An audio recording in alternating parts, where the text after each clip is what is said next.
WW de volta e conosco agora o coronel da reserva Paulo Filho, mestre em ciências militares e analista de geopolítica e política internacional. Bem-vindo, coronel. Boa noite, Caio. Boa noite, Lorival. Boa noite a todos. Lorival, bem-vindo. Obrigado, boa noite. Os Estados Unidos dizem ter visto algum progresso rumo a um acordo com o Irã, mas que ainda é necessário avançar nas negociações. O impasse segue sendo o programa nuclear iraniano. Enquanto Washington e Teherã não se acertam, países da região buscam um consenso para evitar um recrudescimento da situação. O chefe das Forças Armadas do Paquistão, Asim Munir, e uma delegação do Catar chegaram ao Irã nesta sexta-feira para intensificar o diálogo e buscar resolver os principais impasses entre Teherã e Washington. O governo Trump pressiona o Irã a transferir urânio enriquecido a níveis próximos ao necessário para a confecção de ogivas nucleares aos Estados Unidos. Mas as autoridades iranianas não aceitam a ideia de repassar o material para um inimigo histórico da República Islâmica. Imagina-se que o urânio esteja em cilindros de gás em instalações subterrâneas e que os acessos a elas teriam sido destruídos pela onda de ataques de Estados Unidos e Israel realizados em meados de 2025. Propostas que visam transferir o material para países tidos como mais amistosos, como Turquia e Rússia, são vistas como opções mais palatáveis entre autoridades em Teherã, mas não tem consenso no país. De Israel, Benjamin Netanyahu defende a Trump a ideia de que um acordo considerado satisfatório com o Irã não é possível. O presidente dos Estados Unidos tem demonstrado cada vez mais irritação com o vai e vem de propostas e sugerido que pode ordenar um novo ataque contra o Irã. O cessar-fogo e as negociações já se arrastam há mais tempo que o período de ataques contínuos sobre o Oriente Médio. A agência de notícias iraniana Tasnim publicou nesta sexta que houve progressos em alguns pontos das conversas, mas que um acordo só deve ser alcançado se houver consenso sobre tudo o que está em questão. Na Suécia, para uma reunião da OTAN, o secretário de Estado americano, Marco Rubio, deu declarações semelhantes. There's been some progress. I wouldn't exaggerate it, I wouldn't diminish it. The issue of highly enriched uranium has to be discussed, its disposition has to be dealt with, and of course the issue of future enrichment has to be dealt with as well. Coronel, tem um debate, obviamente, de não ter um acordo nesse final de semana, mas ter algum tipo de arranjo que permita abrir o Estreito de Hormuz enquanto as negociações continuem. Para o senhor, isso é crível? Eu acho que esse é o desejo do presidente Trump. O presidente Trump está claramente com muita vontade de encerrar esse problema, deixar esse problema para trás, se dedicar a outras questões. Mas ele não pode fazer isso enquanto o Estreito de Hormuz estiver fechado, enquanto o Irã tiver de posse desses mais de 400 quilos de urânio enriquecido a 60%. Porque são dois pontos capitais. Ele não pode encerrar a campanha dele no Oriente Médio sem resolver essas questões. E são duas questões de muito difícil solução. Por quê? Porque o Irã, e isso aqui não importa se a gente concorda ou não com isso, mas o Irã sente que tem vantagem nas negociações. O Irã sente que negocia a partir de uma posição de força. E negociando a partir de uma posição de força, ele se sente menos inclinado a ceder às pressões dos Estados Unidos. Ele avalia que com o fechamento do Estreito de Hormuz ele está causando uma grande disrupção econômica que tem afetado todo mundo, que tem atrapalhado o presidente Trump. Enquanto ele tiver essa capacidade, que é e muito facilitada pela geografia do país, e nós vemos que o Irã consegue manter isso por enquanto, ele se sente nessa posição de força. E tem a questão de abrir mão do seu programa nuclear. Também já foi reiteradas vezes dito pela liderança iraniana que eles não fariam isso. Então nós estamos nesse impasse. Essa semana, esse fim de semana, parece ser tudo aponta para que seja uma data limite para o presidente Trump. Nós temos um feriado na segunda-feira nos Estados Unidos, ou seja, as bolsas só voltam a funcionar na terça-feira, então se houvesse um ataque, teria aí o sábado, o domingo e a segunda, para as ações militares afetando menos a Bolsa de Valores.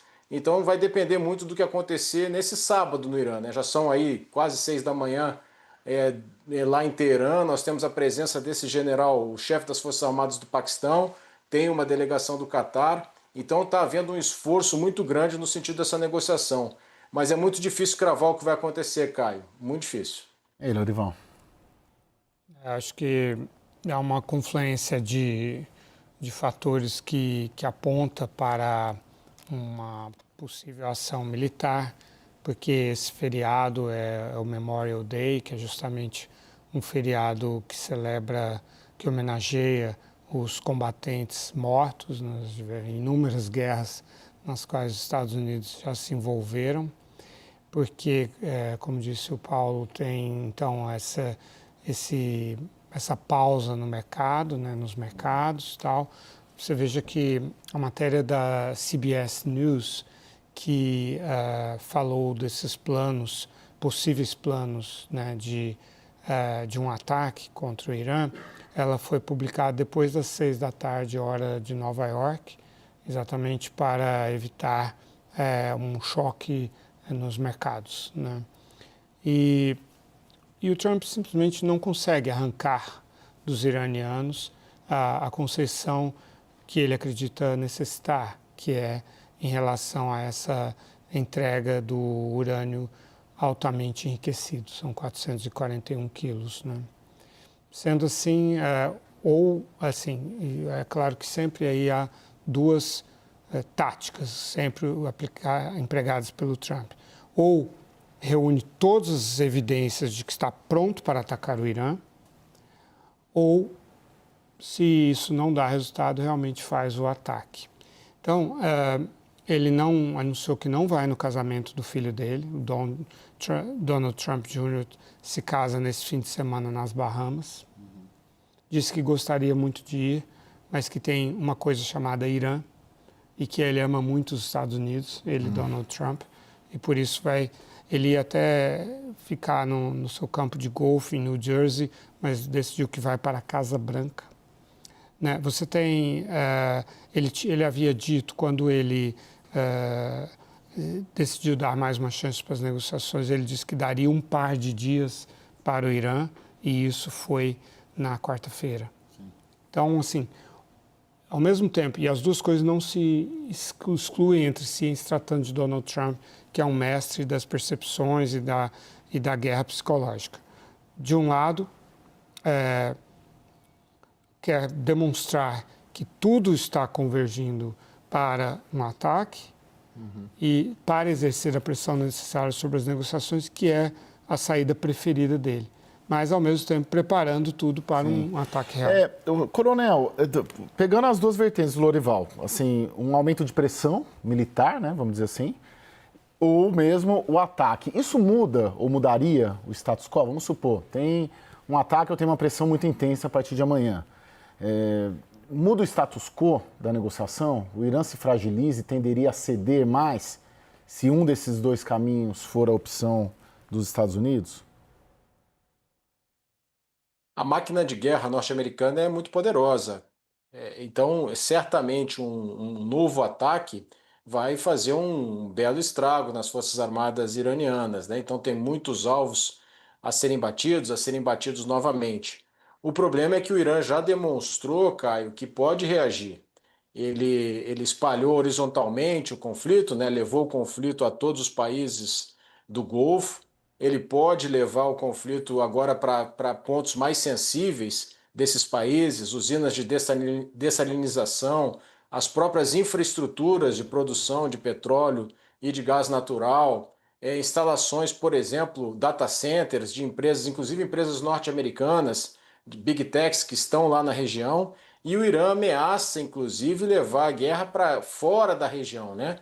Para aumentar ainda mais, espalhar ainda mais esse conflito. Então o Irã pode sim reagir e escalar. A abertura do Estreito de Hormuz, eu volto a dizer o que nós conversamos na primeira semana de guerra, Caio. Sem a presença de soldados controlando aquelas ilhas que existem no Estreito de Hormuz, controlando alguns pontos nas margens do Estreito de Hormuz, não é possível de se fazer. A geografia é muito favorável ao Irã. Então os Estados Unidos estão numa armadilha, porque eles não conseguem fazer o Irã ceder e com isso não conseguem se retirar do conflito. Então o presidente Trump tem que pelo menos fazer uma ação militar nesses 3 dias, uma ação militar muito intensa, e aí alcançar algumas vitórias, conquistar alguns objetivos para declarar vitória e se retirar do Oriente Médio. Abrir o bloqueio, declarar vitória e sair dessa situação. Como eu disse já algumas vezes também aqui nesse mesmo programa, o presidente Trump se colocou numa armadilha e ele não consegue sair dessa armadilha. Essa aposta da ação militar, ela leva o Irã a uma situação mais frágil do que a de hoje? Na negociação. Na negociação, não. Acho que o Irã ele já precifica esses ataques e tem uma tolerância à dor grande, né, maior do que a do Trump. Uma eventual guerra ou simples essas pressões, essas indicações de uma possível retomada da guerra já causam danos políticos, econômicos para o Trump, né? Então, o Irã está preparado para a retomada do conflito e é muito difícil para que os bombardeiros americanos consigam efetivamente impedir o Irã de continuar bloqueando o Estreito de Hormuz, que é isso que está em questão, né? Por quê?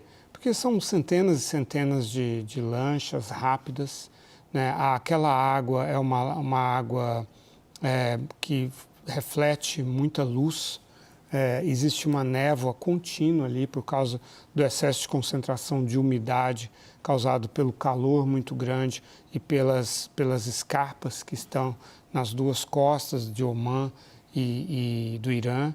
E esses reflexos todos de luzes, essa característica daquela área ali, dificulta muito a visibilidade, distinguir barcos de pesca de barcos de contrabando, de lanchas da Guarda Revolucionária. E além disso, nessas escarpas, nesses penhascos, né, essas falésias todas estão cheias de mísseis e drones que, ao longo de muitas semanas, Estados Unidos e Israel não conseguiram degradar. Então, por que agora conseguiriam? É uma pergunta que não tem uma resposta boa. Coronel, para finalizar, eu tenho um minuto.